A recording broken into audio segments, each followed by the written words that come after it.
Hello everyone. So, we've finally been to CitizenCon. It was amazing. Now we're just going to give you all of our opinions on all the panels, kind of everything that we saw on the day. Now we were joined on the day by Jag, who is with us now. How you doing, man? Hello. And we also had C0 with us. How are you doing? I'm alright, thank you. Good. So we basically were like a little unit, a CCG unit, just going to all these panels and absorbing. So it was good fun. So I think we're just going to break it down really and just kind of talk about all the fun stuff we saw.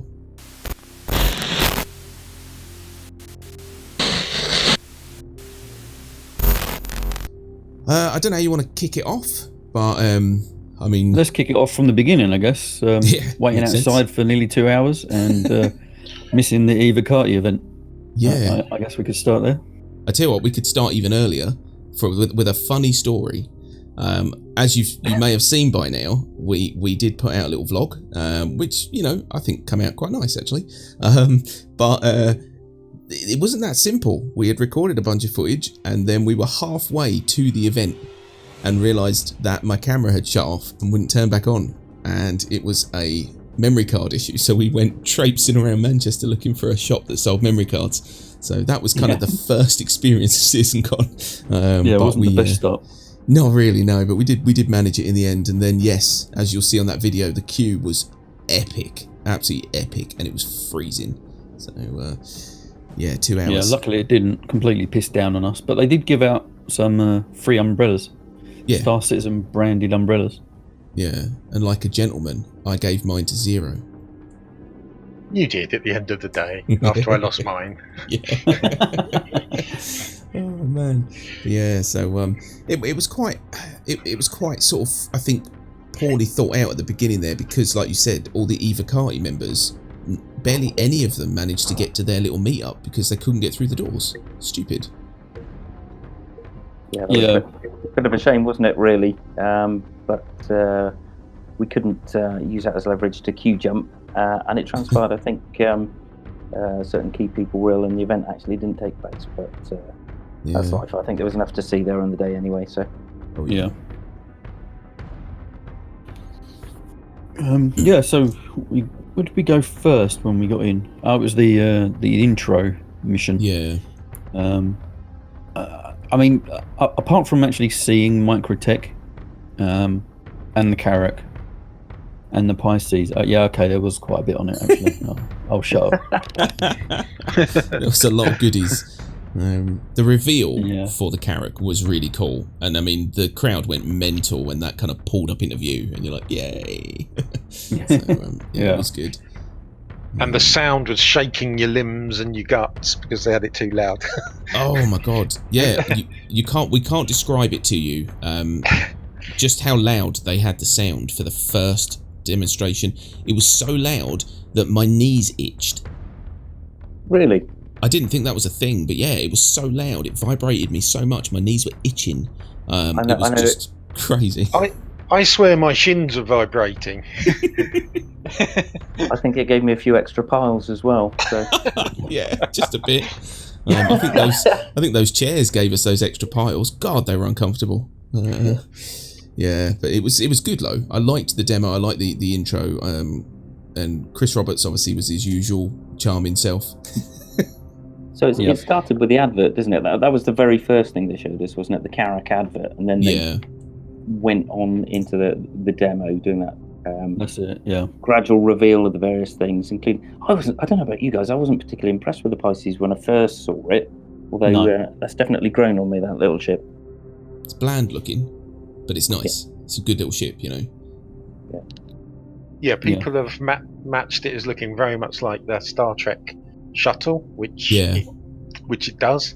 But I've already bought one, so it hooked me. I might have. I've bought one as well. Yeah, I will buy one, no doubt, because it's a handy little ship to have, little run around. And I think that the thing that made me laugh initially, first demonstration of the day, and their VoIP wasn't working. Yeah, welcome to our world. Yeah. That was Yeah, quite of course funny. they explained that later in that we didn't realise they were actually running a later version in socks, weren't they? Yeah, So the VoIP wasn't working because they were in a really super advanced version. yeah, and in fairness, sorry, go ahead. I was going to say, and they were running it locally as well, I believe. So they weren't running it over any kind of internet. It was all run locally at the event. Yeah, I was going to say that compared to previous years, that was about as bad as it got technically. The rest of it ran fairly smoothly, I seem to remember, so we didn't have to suffer that embarrassing wait as they tried to get the game up and running again like they did in previous years. Yeah, with the crashing. That was pretty much the only major fault they had, wasn't it? Yeah. I compared it to have you seen the Tesla new vehicle where they say unbreakable glass and he throws a stone at it and it breaks? that was kind of a lot worse. Yeah. Yeah, I've seen a few comments on Twitter, people saying that watching the demo, they can, it's obvious to see that Star Citizen still has lots of bugs, and I was reading this and thinking, was you watching a different demo to me? Because that looked a lot more stable than what I've been playing with recently in PU. And he had a bunch of new things that we can't even do yet, like melee combat and stuff. So I mean, that looked pretty okay to me. I mean, I don't get. I think people just want to rag on it. That's kind of the go-to for Star Citizen a lot of time. It's just let's just rag on it. Just join the club. Well, it's an industry, isn't it? On the internet these days, some people are looking for the fault, aren't they, to make the content? Unfortunately. Yeah. Definitely. I quite like that intro they did was actually quite good because it kind of set up some kind of backstory for some of the panels that we were gonna be seeing. Yeah. Like Planet Tech, the armors, everything like that. Yeah. If we hadn't seen that little demo at the beginning, it probably wouldn't have made as much sense to us. Yeah. It's funny. It seemed quite low key at the start as an opening, but actually you're right, it did tee up the day quite nicely. Yeah. What was the first panel that we went to? It was all a blur to me, to be honest. I'm trying to remember what the first panel is that we actually went and sat in on. Well, we actually ran out straight after that intro and went to get some food, which was a whole different experience because the someone had put all the food courts, the food shops, down in one corner, so there was like 5 different queues for 3 different food outlets. It wasn't the best idea. Did not work. No, it didn't. There were a lot of queues there, weren't there? Queuing for the same thing. We all seemed to be kind of stacked up politely, trying to shuffle away to the front. Yeah. They really needed to break those food stalls up around the marketplace, and then you would have spread the crowd out between the booths as well. Yeah. Everyone was just crammed down by the bar, and then it was carnage. Yeah. Although weirdly enough, the bar never looked busy, which I thought was strange. Because CitizenCon, you couldn't move in that bar room. It was constantly like packed with people at the bar, whereas this place people didn't seem to be sort of at it. They just kind of grab their drink and run away, sort of thing. But that's because the day was so crammed with stuff, you couldn't stop for a second to enjoy anything. Yeah, that's it. Yeah, I have to say, first impression when we went in that room was amazing, though. Yeah. It just felt like we stepped into Levski down in the shopping Grand area. Bazaar. Yeah, the Grand Bazaar, and the lighting that I think you mentioned it in your video there. They were putting smoke into the room and just created this atmosphere where you felt like you'd actually stepped into a space in Star Citizen. So that was really well done. Yeah, it was proper accurate, and you can see it in that video as well. Like you go in from that main area, and then you go in. You've got all like the kind of the walkway with all their posters, and it all looks cool and it's all well lit. And then you go in that room, and it's like a different world. Absolutely bizarre. I was so impressed by that. Really was. It was bizarre. Yeah, it was actually a bizarre. So, The thing I found really impressed about it was wasn't just the way it was set up. It was actually the fact that the SIG staff came in and mingled. So you saw all the kind of developers you had seen on Star Citizen Live, whether it was Jared or Luke Presley or David Coulson was there, and a number of others, and they were actually in talking to all the people who had come to visit, and I thought that was quite good, that they didn't just kind of hide themselves off in a special green room somewhere. Yeah, who's the dude that I always say I really want to have a drink with that guy? I have no idea why, but Brian, that's it. I want to hang out with Brian for an evening. I just think he'd be really fun. Is Brian the one who looks like the guy out of that Canadian rock band? Yes. Yeah. Yeah. Name the names. Don't say it. It's a swear word. Yeah, but he's way cooler than Nickelback.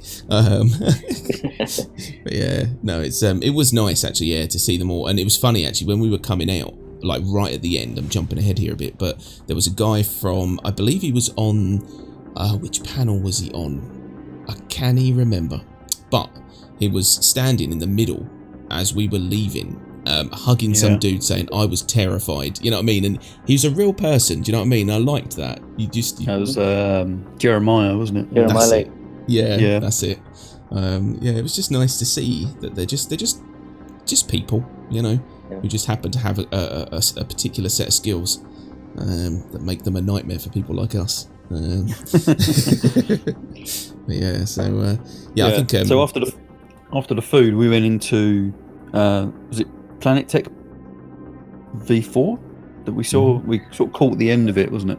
Yeah, we went back into the main hall, didn't we? And they were talking through the Planet Tech. Yeah. So we missed that, didn't we? What was that like then? Because you went to another space, didn't you? While we were doing that. Yeah, we went for the ship sounds. Because we're nerds, we're audiophiles.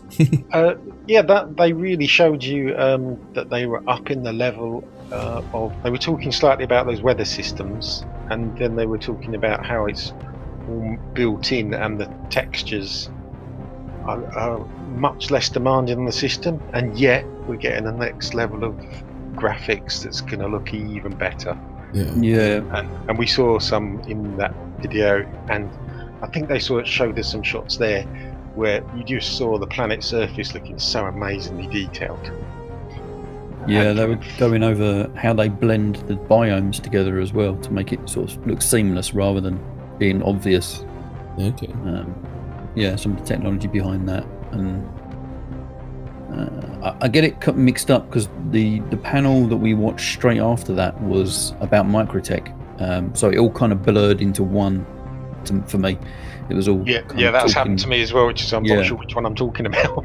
Yeah, because the next one we watched, they were actually talking about the buildings and the transport system and the spaceport, but it kind of keyed into the Planet Tech stuff as well, because there's shaders that they've made to make the buildings look more embedded into the environment, like they got like snow piles up the side of the building, so it blends in more. That's cool. Yeah, it was actually really cool. They were basically showing how the weather is built into the way that the textures are built on the planet's surfaces. So when they adjust the weather systems, it adjusts what builds up on the levels of the surface. It actually affects the way it looks. That's cool. Just by them tuning the weather systems. That's really impressive. That's going to look amazing, isn't it? If you think, I was out yesterday in the Pisces just scooting about Yellow and Daymar just to, do some ground flying at speed. And, that's the last generation of tech. And I thought that looked amazing. I mean, when this comes in, like you say, if it's higher performing, lower cost, better looking, that's an improvement worth having, isn't it? Oh, yeah. Yeah. I mean, me and Jag decided to slink off at that point and go into the ship sound sort of panel. And I tell you what, man, I mean, it weren't as loud as that first introduction, but hearing all the sounds split out, what they were doing which was so interesting, is they were basically kind of showing you how they structure and layer all the sounds in the ships so that it's not just a big set of thrusters behind your head kind of thing, and how they place all the sounds, and then they would like isolate just the pick something like the MFD sounds, or do you know what I mean, or like the whine of a particular component, and it was just incredible, really, really impressive. You were like me, Jag, you were basically just staring up with your mouth agape a little bit because it was awesome. Well, I was glad I watched it, because the thing was, I mean, I had commented in the past about this, that I had noticed this continual iterative improvement in the audio, and when you spend so much time cruising about in a ship, and you notice each release, things get better and better. Like there's one of the sounds I love. I got a hawk and go into a bit of a Stuka dive, and you get a bit of a this whine that goes up in pitch as you dive further down to give you that sense of, you know, descending and building up velocity. And it is so cleverly done. I just think that wasn't there a little while back, but you just decided it needs just a little bit more to it. And they've kind of worked on all these bits, and it makes the feel of the ships so much more sort of visceral and real. And you were talking about the Cutlass, weren't you? The kind of rattly sounds about the Cutlass as you find it about. It's just so aggressive sounding now, that ship. And you know, there's certain situations when, like, I do stupid things. Like, for example, if I overshoot something, I will actually just spin around and full pelt it the opposite way, and my whole ship goes no, you know. And, but it's awesome. All the sounds just come together to just, you feel how your ship must feel, which is just all of those G's going the opposite way, being pushed on all that metal. Everything rattles. It's fantastic. But the funniest part of that entire demonstration, I don't know if you guys, because you guys came in at the end, was how they made the rattle sounds. Did you see that? So for anyone who hasn't watched this, I'd recommend watching it because it's funny to watch. But basically, the lead developer for the guy who made this sound put a sub bass speaker up against his filing cabinet, opened a drawer a little bit, and then just pummeled it with like short, sharp bursts of bass that made it rattle. That's so clever. I was blown away by that. Yeah, that's pretty much where we came in. Yeah. The other thing I noticed when we came in, they were just talking about doing the sounds for the ships that are flying around you, the NPC ships, or other player ships, and how they were controlling the sound for their distances. And you know, they said only 5 ships sound. If they did more, it got too complicated. But it was so complex how they were working out at what level of sound you got of each ship, and he isolated that so you could hear them, and it was just amazing. You don't really notice when you're kind of subconsciously noticing, but when he focused on it, how much sound feedback you're getting from just the ships flying around you and coming backwards and forwards in distance from you. And that was impressive. And the clever thing that they were doing as well was, so for example, they would determine what was a priority for sound. So, you know, like for example, if me and Jag are in a fight with someone, I might not necessarily need to hear Jag as much as I do the enemies, so they'll actually boost the enemy sound slightly and reduce our sound so that we can kind of hear where they are, to give you some ideas of sort of like positioning, and just really clever stuff. What was your favourite part of that, Jag? What kind of did you take away from that? You thought, I didn't know that, you know? It was a nerdy thing, to be honest, and so the experience is great, and I tend to not be Mr. Vulcanological about these things, but there is something that I really love when I hear about development stories, and that's when they talk about how they've given you more for less. So when you were telling me about that MicroTech Planet stuff, and they're saying actually that, you know, their new Planet Tech costs less in terms of, you know, resources, memory or CPU processing, then I think, that's such a win-win, because it's what the game really needs to make it available to everyone. And then for the audio, they were talking about how previously 50 ships was audio times 50, whereas actually, you know, when they redesigned the audio engine, they managed to cut down the cost of that massively. So nerdist thing, but I love that because I feel like I'm getting stuff for free, kind of thing. Yeah, free CPU load, basically. Yeah, exactly. Although I have the suspicion they've got to keep cutting down the demand of each thing because they're putting so many extra things in. Exactly. That's how the game can't scale if they don't optimize it. So yeah, absolutely. Unfortunately, we started to see a bit of a downshift at this point, didn't we? Because there was a bit of an overlap going on from something else. So it kind of filtered down throughout the day, where things weren't finishing on time, and there was a few instances where we missed the beginning of certain things because we were still in the first one that we started watching. Yeah. That makes sense. Yeah. It's a bit skew. Yeah, some of their scheduling was a bit off by that point.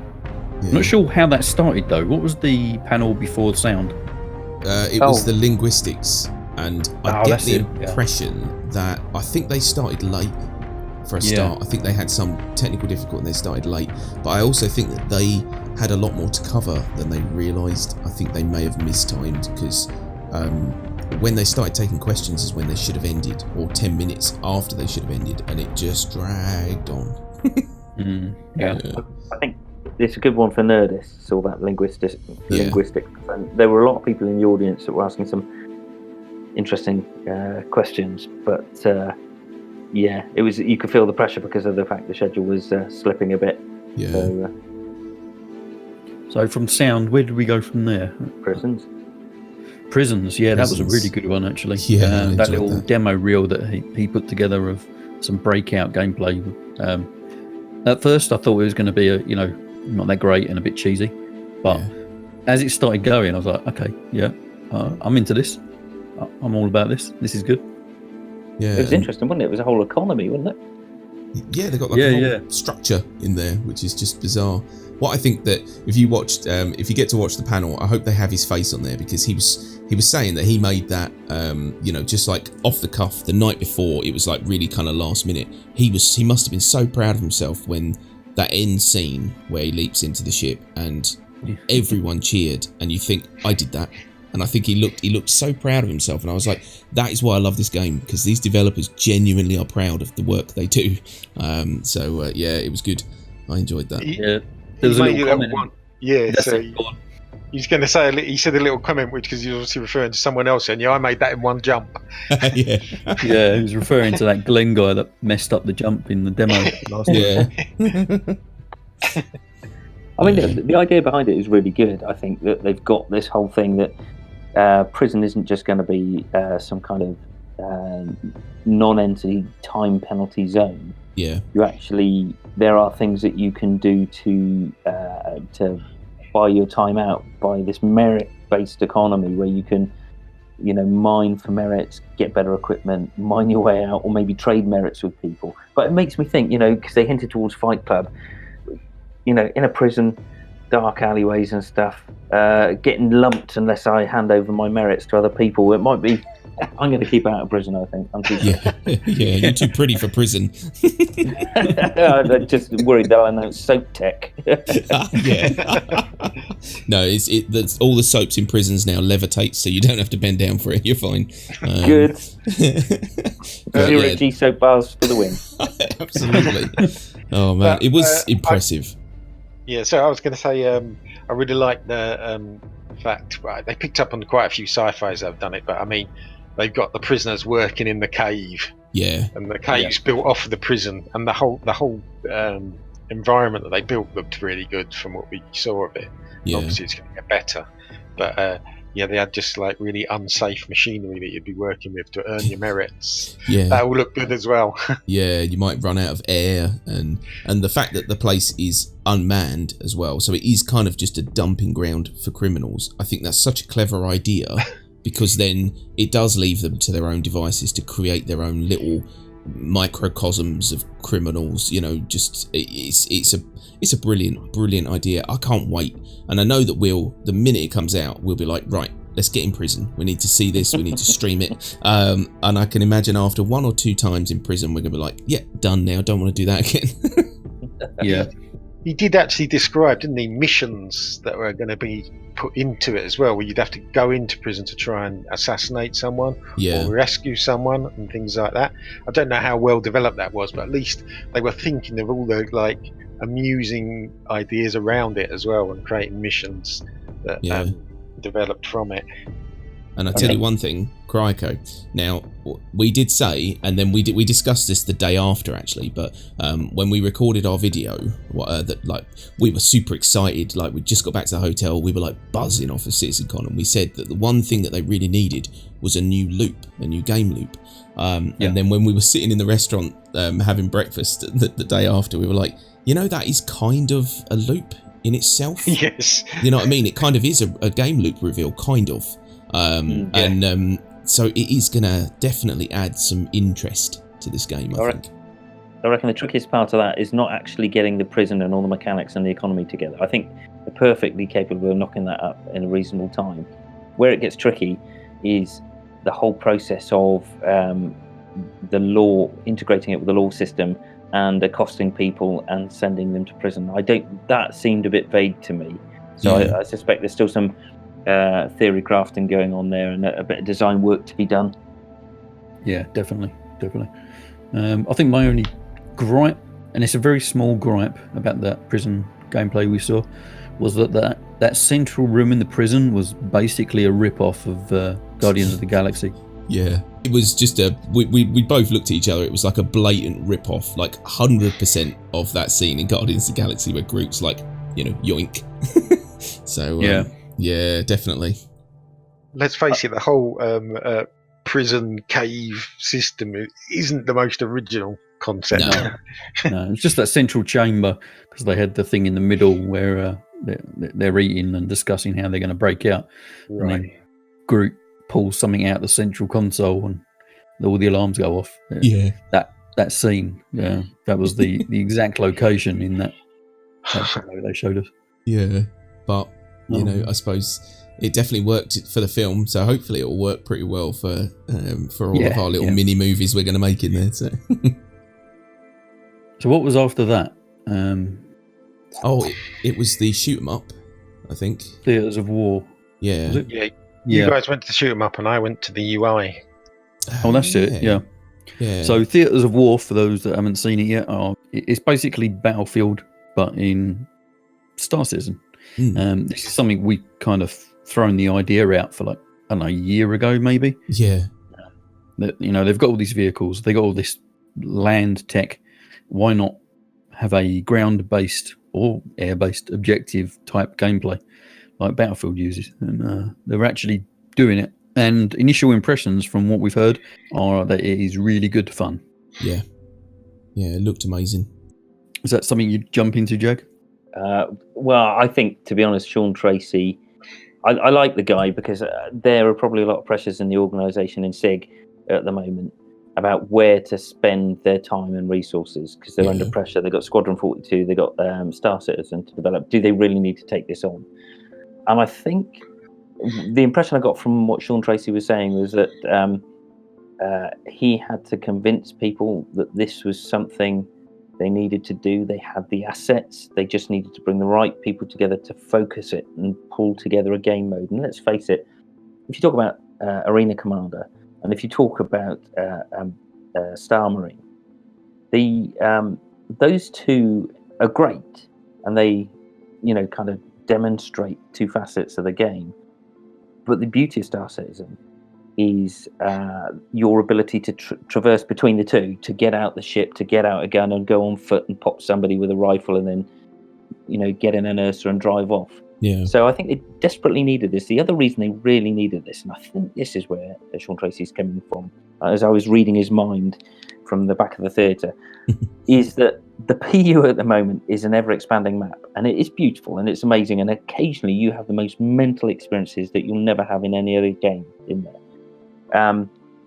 But until they get server meshing in, possibly something with the SSOCS, but until they get server meshing in, we're not likely to have a very dense player count in there. So your chances of running into trouble are actually reduced unless you're going to hang around with a pardon the phrase, the Dicks of Olisar, just shooting people up around there. And the other thing is, you don't want to have that kind of 3-4 hour session hoping that will happen. Sometimes you just want to get in, have a blast and get out. And because this knits up, both FPS and ship gameplay in such an interesting way, I think, even though I'm not sure it's got the post-CitizenCon focus, I think actually when this comes out in a couple of months' time, a lot of people are going to be grateful for this ability to jump in and just kick off and go for this game mode, because I think it's going to demonstrate some of the best bits of this game.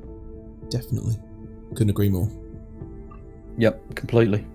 Plus they get all the testing data from people shooting each other in various vehicles and weapons. It's data that they might not otherwise get unless you're doing some kind of structured ad hoc game mode in the PU with a bunch of friends. Yeah. In fact, he gave an example of that, didn't he? He was talking about they suddenly realised that they were having to change weapon ranges, the damage fall off of weapons, because they realised that they were too short for this kind of environment. Yeah, they've been testing everything on too smaller maps essentially, and the other good example that he gave was the ballista, in that people don't really use the ballista. They used it for about a second and then they just sort of went, yeah, done now. Whereas at least in this game mode, it becomes necessary to use it, so they're going to get to see a lot more data coming in off of that as well. So yeah, I think it's necessary very much. Yeah, definitely will be a boon to the Star Citizen canon, I think. Yeah, that's the same. Now we know that Zero is not really an FPS kind of guy, but you did pop into the UI panel. So do you want to give us your opinions on the UI? Yeah, so, well, just before that, I was thinking, well, yeah, I'm not really an FPS guy, but in that kind of scenario, I could sit way at the back and be a sniper if the gun's long enough range. Yeah. I'd be good for that. But, yeah, right, so the UI wasn't the most exciting. It was kind of a programmer dryly explaining, although, it was interesting in the fact that they were getting such a good structure built, but he was kind of dryly explaining, and you could see how complex the code was, that the hard work they're doing on it, and basically they're dividing the coding separate to the style of each place. So he focused on the kind of lift controls and things like that, and they basically showed you the lift controls are being built, and we got a glimpse of it in the demo. Yeah. That you're going to have a different interface that's more like you can actually touch in game. Yeah. And the way they're doing that is building really the coding all separate, and then there's styling, pretty much like style sheets on a website of the different areas, so they can just flip one thing and the style, it restyles all the functions in whichever place they are. So they are building that really well. My only thought was, haven't they been doing this for 7 years? Shouldn't they have been doing that about 4 years ago? Yeah, see, we've had, like Jake said earlier, we've had this sort of progressive improvement on the sound of ships and just everything in the game. But we haven't really had that kind of progress on the UI. It's just been pretty stagnant for the last 2 years. Yeah, and that was really. So I was going to say that really reflected in the other thing that I really noticed. Having some knowledge of user experience and things, and that they barely touched. One guy just did the rough idea, and then they started building it. And they'd even got things like the numbering system. The graphics guides had gone 1, 2, 3 downwards for the lift, because they were they were creating them on the page. You think, well, that's basic UX things that should be getting structured and sorted before it goes to the coding guys, before it goes to the design guys. And it really shocked me how, and like you say, it's reflected in that's not been developing over the years, that there doesn't seem to be anyone that is at the top saying, hey, you have to build this with a user experience, focus on how the users experience it, and then qualify the graphics and things, and get it all working afterwards. And they just haven't got that structure in place, and it's really surprising. Can I ask, does that mean they're going to get rid of this inner thought ready brick glow that they seem to put around everything? Because frankly, that drives me mad in the game at the moment. You know what I'm on about, that orange glow? They were pretty much saying that's the thing that's going out, because that's the kind of generic thing they've used, and now they're having these kind of touch screens that are in the game. Yeah. But that are built with style sheets, so that doesn't exist anymore. Yeah, so. Yeah, because you could see that in the demo that they did when he was going up to a lift control panel, and it had one massive button, and you couldn't actually see, apart from occasionally you'd see him highlight it, but just with his mouse pointer. You didn't actually see it glow. You didn't see it do all that. Look, you're looking at this kind of thing, which is a big draw away from immersion with this inner thought thing. But we've said this for such a long time that the UI is such an afterthought, and it may not be, and I feel bad saying it if they are working their asses off every day, but it does feel like a bit of an afterthought because it hasn't changed in such a long time. It was such a clunky system, and it just felt like they went, yeah, that'll do. So it's nice to see it changing. Tell you something that I noticed, a little thing in the Pisces, which we all love now. Yep. When I got in it, you remember in a normal ship, you'd sit there, and then top left it would have your ship and shield status, and top right it would have your target status floating around in the helmet UI, and then you look down at the MFDs and they'd have exactly the same thing. You basically have the same thing duplicated everywhere. Yeah. Plus loads of other crap all over the screen. You get in the Pisces and sit down, it doesn't display those helmet ones, and right in front of you on the MFD are the two things, your own self status and your target status. So you've got a clearer field of view through the cockpit, and if you want the information, there it is right in front of you. Yeah, they've got the same thing in the Gladius, so I think it's part of the new ship UI and rollout that they've kind of been working on for the last 4 or 5 months. They got ESP pips in there as well. That was an interesting thing. I can't remember if it was in one of the other panels or on this one that he was saying, it's actually quite technically difficult to have. That was one of the good things he was saying, is that they, it's actually one of the things that holds back development, is that because they have to keep it working for all of us guys on it. Yeah. They can't just switch things off and put new things in. And so they've got both those different interfaces working at the same time in different ships. So that does create a level of complication for them.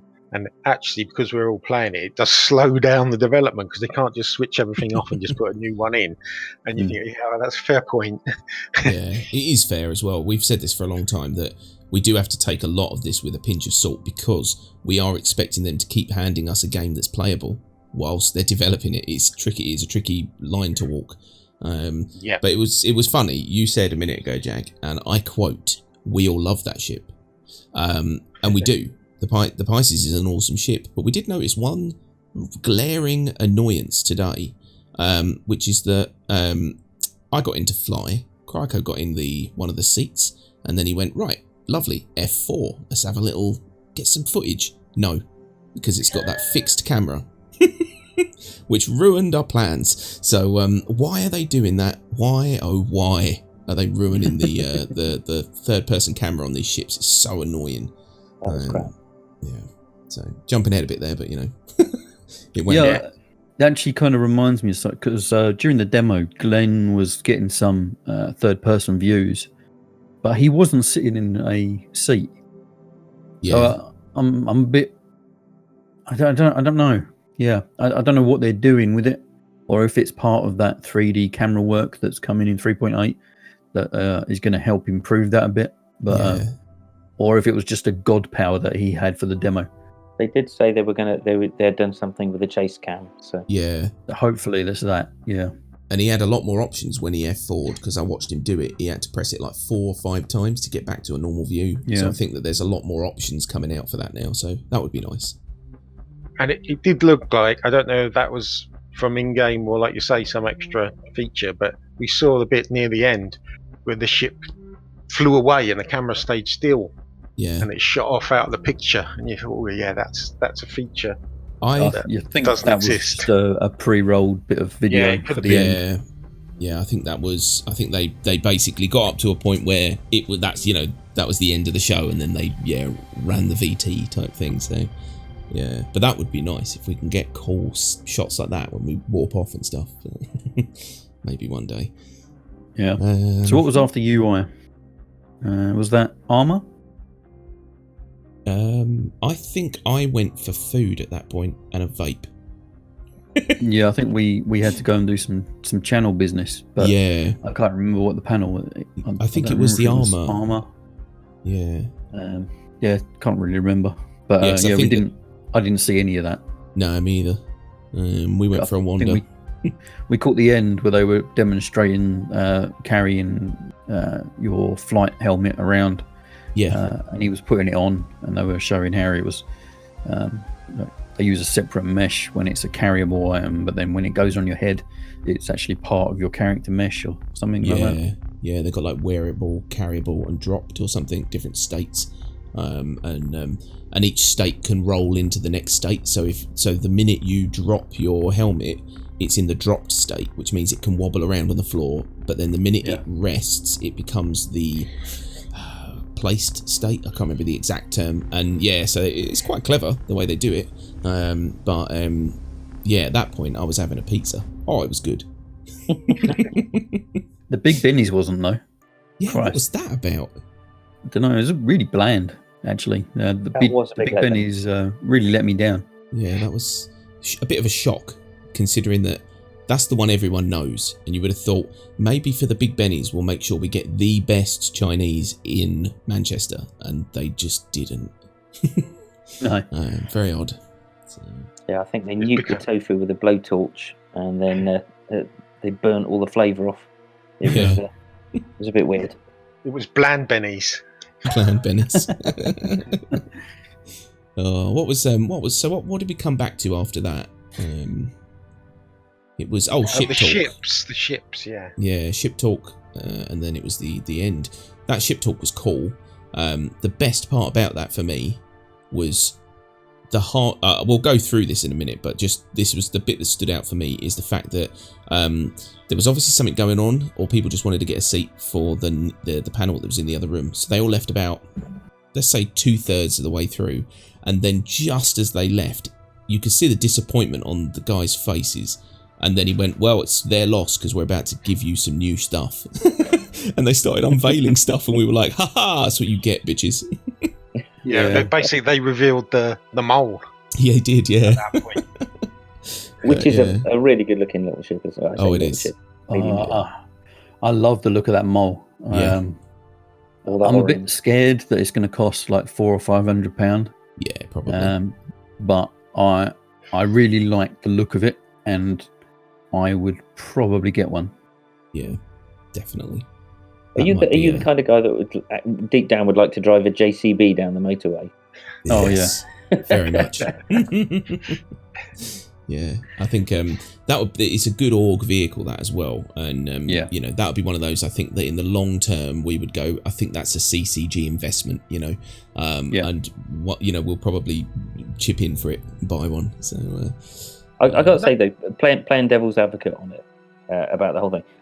First of all, I love the Argo ships. In fact, some of the MPUVs and stuff are my favourite in the game because they're just odd and quirky. But I do wonder, the back of my mind, I'm thinking, if you've got ships that are outstanding, not that I'm bitter about that Mercury, but if you have got ships outstanding, and then they put these straight to flyable ships out, and you think, oh, you done that? You could have done the thing that I've given you the money for. Yeah. I can understand why people get upset. Now, there are probably valid reasons for that. Different teams working on different production lines and stuff like that. So there probably are valid excuses, but it can be quite difficult for some people. And I think we know some people who are quite upset about the decision making there. Yeah. I can completely understand why people get pissed off of it. But unfortunately, the only way that CIG make money is by selling new ships. So they're not going to stop. They've probably got a few developers working on brand new ships that they can sell. And then they've got a team working on the backlog, which is quite a big backlog. And it's going to take a long time to get through all of that. Yeah. Yeah, my only concern with that is that, a lot of those people that are the ones that invested a lot are the big money backers. And actually, they have to think about keeping them a bit sweet. Yeah. To keep them, they might come back and buy another big ship if they're happy with ones they've got. But I can understand they need to keep the money flowing, but they have to give a little bit more thought to them so they don't lose those people. Thankfully, they are working on the Carrack, and we know a lot of people have got that ship back. Yeah. So when that comes out, I think that will calm the community down a little bit. And then they really need to just churn out some of the smaller quicker ships that haven't been produced yet that people have paid for. Just get them out quick. Things that we got style guides for. They can just whack them together in like a few months. If they go for another big ship, if they for example, if they bring out the Carrack and then they go straight onto the Merchantman, for example, I think that would be a recipe for disaster. Yeah, there'll be mutiny. Yeah, because that'll be another half a year for a ship that someone's backed for. Yeah. The ships they really need to deal with. Hold on, let me take a look at my account and see which ones are. Yeah. But the Mercury, I am actually really, really surprised that didn't come out in CitizenCon. Yeah. All the promotional material in the event lobby in game. The fact that Crusader are actually down as a manufacturer on one day, but they've got no ships. Well, I mean, there is small hope. Did they not do it? They released Santok AI kind of midway through the expo last year. Or am I just dreaming that up? Part of me just wonders if they might drop something Crusader concept-wise or deliver something on Wednesday. I think is Crusaders Day, so maybe. Yeah, could be exciting. Either that or it was a red herring. You never know. It could well be. Yeah, they thought it might be funny to sort of get people's hopes up and then be able to say, "But we've got this," sort of sleight of hand. But yeah, I think all in all that panel was pretty good because they showed us the Carrack, they showed us the Pisces, they showed us the Mole, the Kraken, which is just awesome. The Kraken. And then we had the 4-ship concept room. Yeah, I tell you what. Before we get to that, let's no, it's fine. It's just let's just take a moment to just stare in wonder at that Kraken. It's just that is just a phenomenally good idea to have a ship that's basically a mobile space station for players. That's brilliant. I think so. If you get a Kraken, will you call it Phil? Phil McCracken. Yes, I will. I will definitely. In fact, me and Krako both turned to each other and said that would be the perfect vehicle for CCG. Just a big hub for all of our subscribers to come to and just hang out and buy shit, and it'd just be amazing. I want one.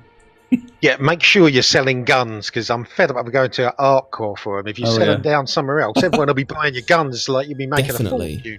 No, we'll come to you. Gun runners. Ship guns. Oh, it'd be awesome. Mostly. Yeah, because they said there's going to be like some secret area where you can sell what you want and you don't have to pay tariffs on or something.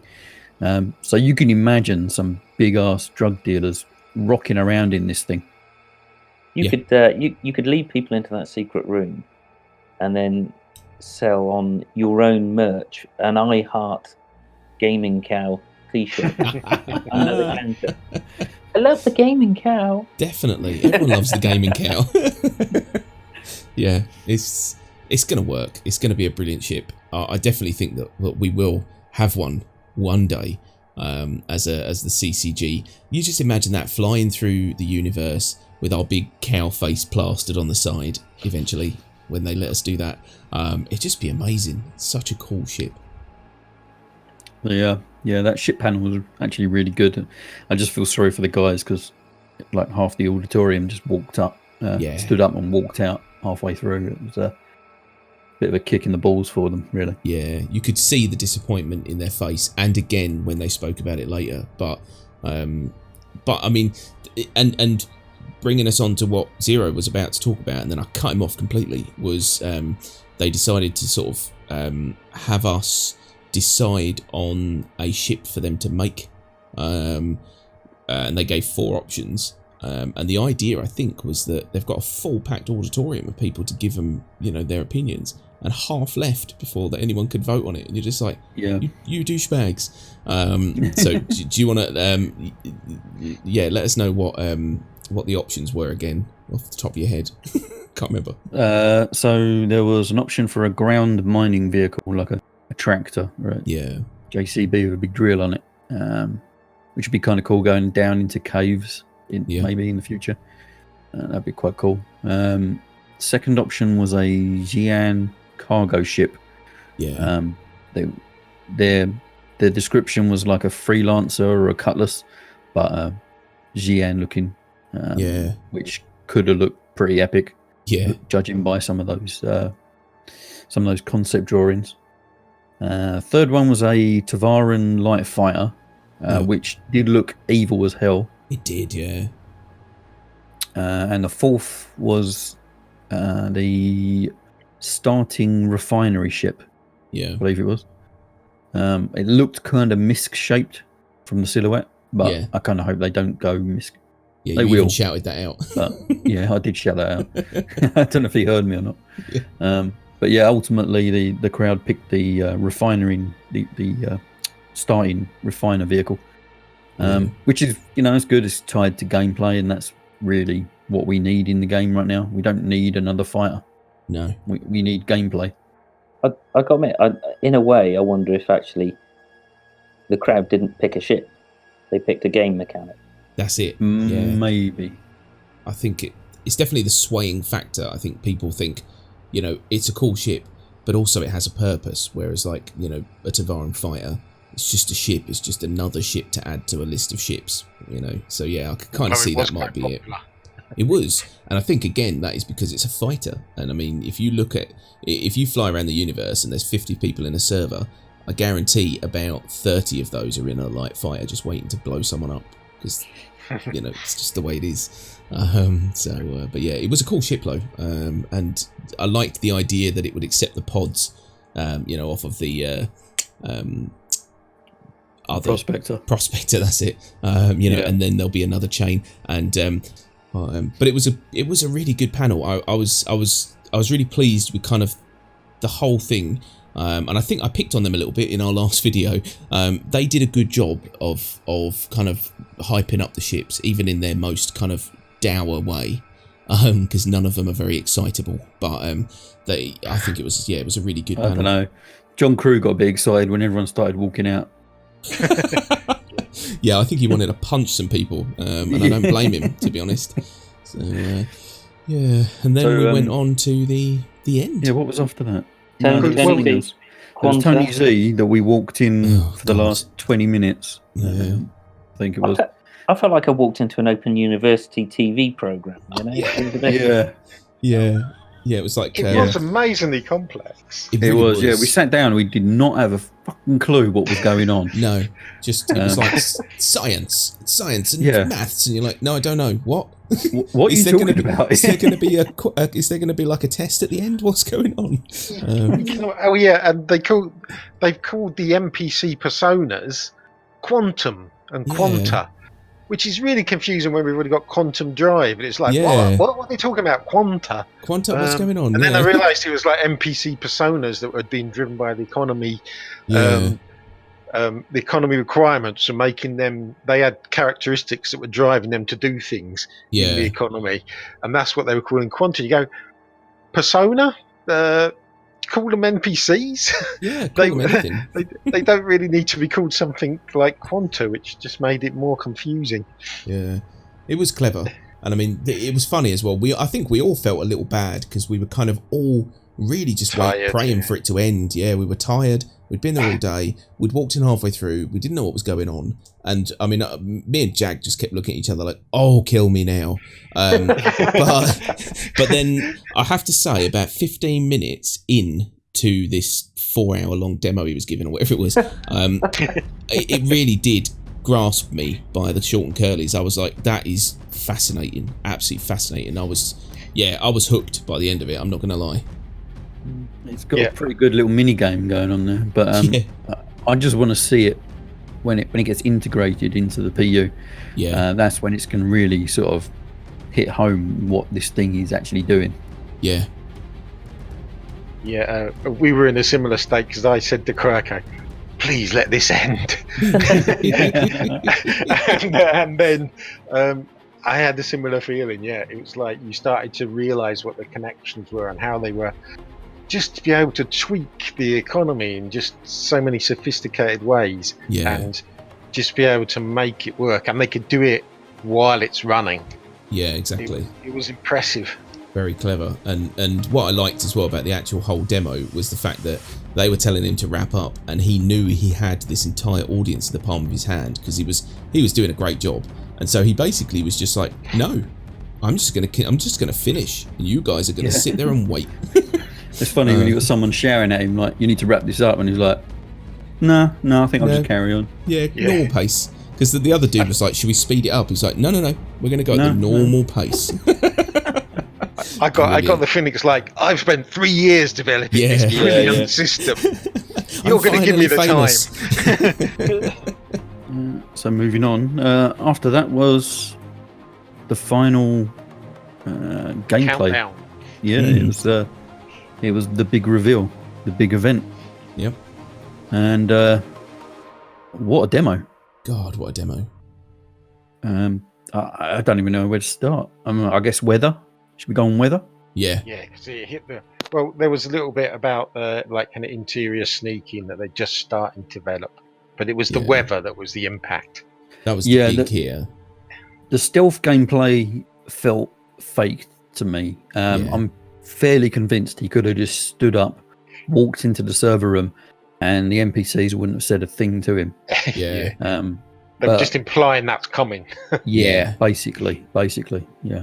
But the weather was just, even from that first shot out the window and you see the tree moving, you know.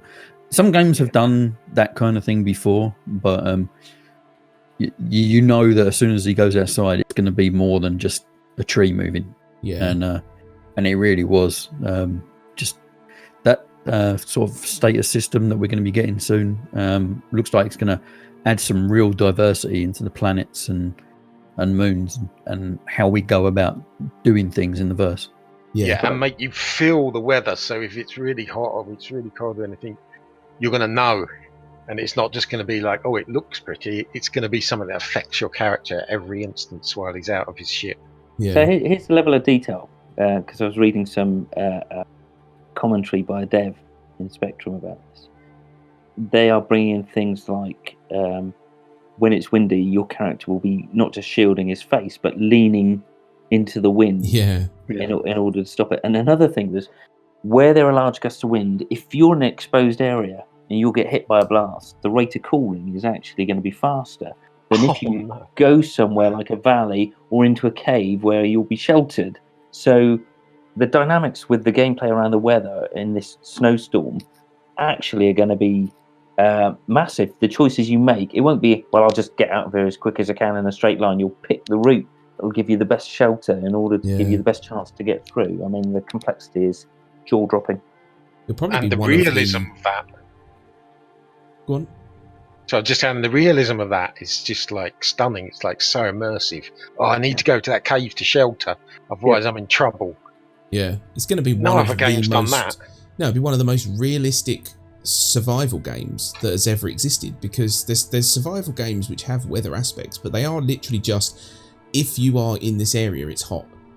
But there's never been a game that's sort of said, if you're in this area, it's hot or it's cold, but also if you're in this particular part here, there's more of this, you know, and then if you go around this corner, there'll be less of that thing that's hurting you. And, you know, you have, like you said, you have to plan out how you're going to traverse environments. It's going to be mind-blowing. Everyone drink? Yeah. And as they descended down, it went from, you know, quite severe at the top, at the higher peaks of the mountain they were on, to milder as they went down the hill. So that's another example of it. Sorry. Yeah, I can't wait to see what other kind of weather they put in the game. You got your obvious one, snowstorm being one of them, but it's the really freaky, out of this world kind of weather that is really gonna be like amazing. Like if you have like a proper acid rain, you know, starts burning your suit away or something like that. Some really crazy weather patterns on planets.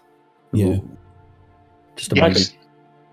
Some of the hot planets are sulfur and everything as well, so there's all these kind of acrid materials that are really dangerous that they can play around with too.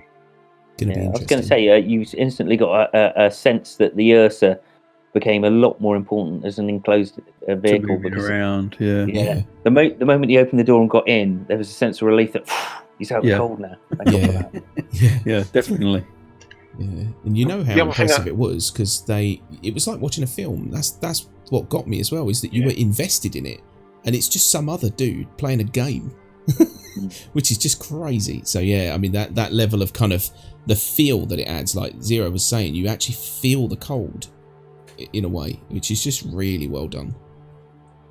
And just the effect it had on like the windows, and he could barely see out of when he was driving along, and the drips going across his visor when he was in one part, just blowing in the wind. It was amazing. That was very filmic. That it's got a drippy helmet. Hold on, what were you watching? The Adventures of Banana Man. It was super impressive, and I mean, I think that rounded off what was essentially it was a really good convention. And I think we were talking about this as well. Me and Zero and Kryko went out for an Italian afterwards, which was lovely, and it was good. It was really good, yeah. And we were talking about this and saying that none of us have really been to such a specific convention before. You know, we've been to conventions, but they're normally about a subject rather than a specific thing. And so the fact that they can keep you engaged all day and keep this information coming out, that keeps you on the edge of your seat for like 11 hours or however long it felt, it's just really impressive. And that just rounded the day off for me. Absolutely brilliant. Wormholes. Yeah. Wormholes, cloud tech. Yeah. MicroTech. Oh, all the tech. All the techs. Those lovely big jump gates at the end were really cool. Yeah. MicroTech itself looked pretty cool.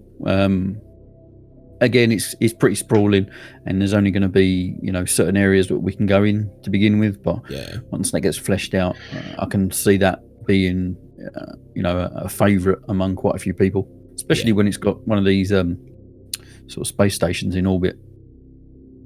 Yeah, it's going to make life a lot easier. The station on the ground looked pretty cool as well, built into the side of a mountain. Yeah, that's cool. Yeah, it's super impressive. And those domes and things built into and the new train system looked really cool for that as well. Yeah, well, the hot dogs. Well, when they actually showed that, they'd only got to the stage of drawings of it, but it looked really cool, the ideas they had. Okay, so one thing that kind of threw me a bit though was pine trees on MicroTech. So, pine trees are they're a tree species on Earth. Are we assuming that they took the pine tree and planted it there as part of the terraforming thing? I think the history of MicroTech is that they bioengineer a lot of the plant life, so the law supports it. I'll let them off. Weird as it may seem, they actually have bioengineered the plants for toughness, apparently. Yeah, that makes sense, I suppose, for such a difficult terrain, have some plant species that can survive it. But it was impressive. We got a couple of little glimpses of people just walking through undergrowth and things, which looked quite good as well. But it was a real subtle hint, not more than that we saw of that. Yeah, so what else did we see? Cloud Tech and the Cloth Tech. Cloth Tech looks like it's coming along pretty good. Nice to see that in the game. Same thing with the Cloud Tech. We haven't seen that for like a year or so. No. But that looks really good now. God, that scene where he pulls up to the jump gate and you're like, wow, that purple kind of... I'm not going to lie, it looked a little bit like an angry vagina in the sky, but that's what they were going for. But yeah, that kind of cloud formation near the jump point, in all purple and scary looking. Oh, that was amazing, absolutely amazing. And the little flame trails at the bottom of the clouds that was just catching my eye. It was amazing. It was really well done. And then jumped the warp, the wormhole. God, where's my words? The wormhole, man, that thing was exactly what I expected it to look like. Do you know what I mean? Because we've seen it already, kind of in its infancy, but it's exactly what I hoped it would look like. And it flew the way I had hoped it would. She looked terrified flying that thing through there. So brilliant, absolutely brilliant. Yeah, my biggest question is what happens if you fall out the side of the wormhole? What happens then? Is that it for you? Is it game over? You just kill yourself and pick a different clone, I think or whatever? Because if you're in the middle of nowhere, if you don't have any jump points, if you can't reach any jump points from where you pop out, then presumably people can't salvage your ship or your body. No. So you're done. Yeah. I like the idea maybe of you fall out and you're like, right, I'm now in the middle of absolutely nowhere. There's no way to get back into this wormhole. And I am as far from the Shire as I've ever been. And then going, all right, let's see if I can get back. And then you spend weeks and weeks of gameplay, just months and years, just flying in one straight direction. Yeah, you would run out of fuel. There is no getting back from that. Once you fall out of a worm, you're dead. You say you'd run out of fuel, but you've already reached the velocity, so you are moving. Yeah, and you will get there at some time, but that could be a long, long time. Several light years away. Yeah, that's just my biggest question coming out of that is what happens if you fuck your wormhole travel up. Yeah. Rephrase that. Yeah, what happens if you fuck up your hole? Yeah. So I think a much better thing would be you get out the other end, but your ship's a complete wreck. Yeah. And basically you've lost everything but just some minimal, one quantum drive back jump to somewhere, but your ship's completely a write-off. Yeah. That would be better, wouldn't it, than rather than to die? You'd just lose. Imagine being in a wormhole and then thinking you're the only person in the ship, and then finding somebody who's infiltrated. And as you're going across, they decide that now's the time to pull the trigger, and then drop you through the side of the wormhole or something. I don't know. The opportunities for doing naughty things are actually intriguing. I like the idea of getting popped out in the middle of nowhere, but there has to be some kind of way of getting back somewhere. Otherwise, there's no point. Yeah. They might as well just kill you straight away. Yeah, maybe you have to send out a rescue, and there's like a certain type of jump ship come jump to that marker and jump back again. Maybe, but then their own generated wormhole. Then you get into the realm of just hand wavy explanations of how you survive this. Yes.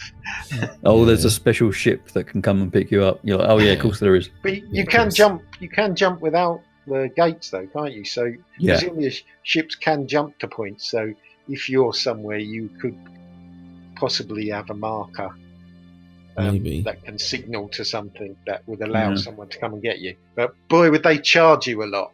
Oh yeah. Yeah. Yeah, interested to see what CIG come out with that. Hopefully we get a Q&A at some point next year with some rough answers. Yeah. And I guess Pyro then. So first impressions of Pyro. Red. Fiery. It was a minimal glimpse, really, wasn't it? And it really was. It was just a thought that you can be able to jump somewhere. And it was enough to excite it, and it, like that shot with the clouds and everything, made it look great. But what's going to be there to make you go there?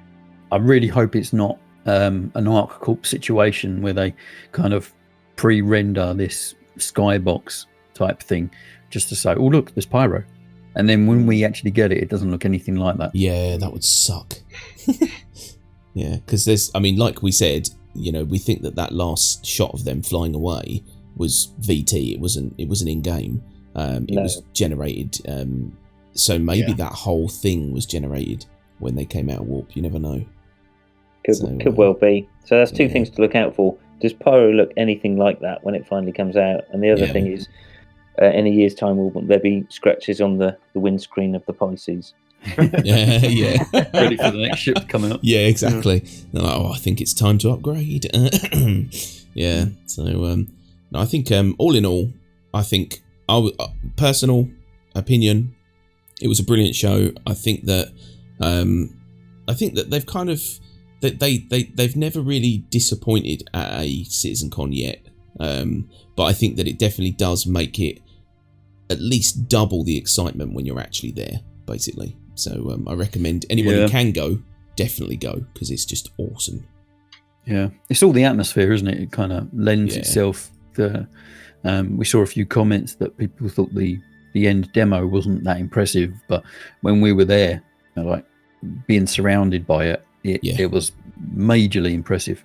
It felt amazing. It was a super wide screen as well, wasn't it? Yeah, Massive. Yeah, and we had three different views, and it was a lot better. You know, I mean, the whole day as a whole, it wasn't perfect.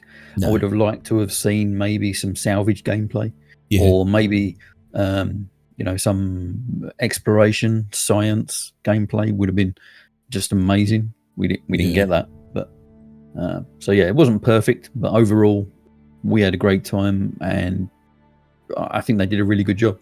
Yeah, because you could say it was a bit pricey for all the to go and everything, but it was so worth it. It felt great, and you really got a fantastic feeling. Although the one thing I will say, that were going on, £100 for a ticket, and yet we got a swag bag with like 2 stickers and a little medallion in, and you're like, it literally looked like something you'd get out of a Kinder toy. I was like, really? That's a poor show compared to the last couple of years. I think they run out of money. And what was cool as well was they gave you a great big bag. It was a big bag, and then there was nothing in it. You could have put it all in your pockets. Do you know what I mean? Yeah, there you go. So, any last thoughts before we wrap up? Anything you guys want to mention before we finish? I was just going to add, at the end there, when we were watching, we really noticed how excited Chris was, and being there, that was another thing. Really, I kind of got to like the guy more. He was really into it, and when he said to all of us, excited as we were, it's all coming together. All these complex things are all coming together, and it's coming. In this coming year, a lot of that's coming together. You really felt that, and it was a real positive, that little bit as well, just connecting with him and seeing him genuinely being interested and motivated to deliver all that, and that he was pleased it's all coming together to a certain level. I have to say, I'm glad you mentioned it, because we were talking about this after the show in the restaurant. I said I took one note on my phone all night. That note read, Chris Roberts, very excited. That was my entire note, and it was just to stress to people that it may not come out. I don't know if they don't show him during the demo, but that man loves this game, and that man is so excited on every little thing. When he ran up and he ninja chopped someone in the back of the head, he was excited. When he picked up a grate and he dropped it, he laughed, but in such a childish way. He loves this game, and that is why this game will work 100%. Because the person who is in charge is genuinely as excited as we are about all these silly little things, so it's really nice. Totally agree. Anything else? I did have some views on it, because in a strange way I came out a bit confused from the whole thing. And it was that I went into it with a series of criteria, none of which SIG actually met, and technically I should have been very angry about it and come away and throw my toys out the pram. But actually, I think the things they substituted my criteria with were actually were big enough to make me stop and think that they've got huge vision for this game, and it keeps it exciting for me. So I wanted to see a lot more in terms of the game loops.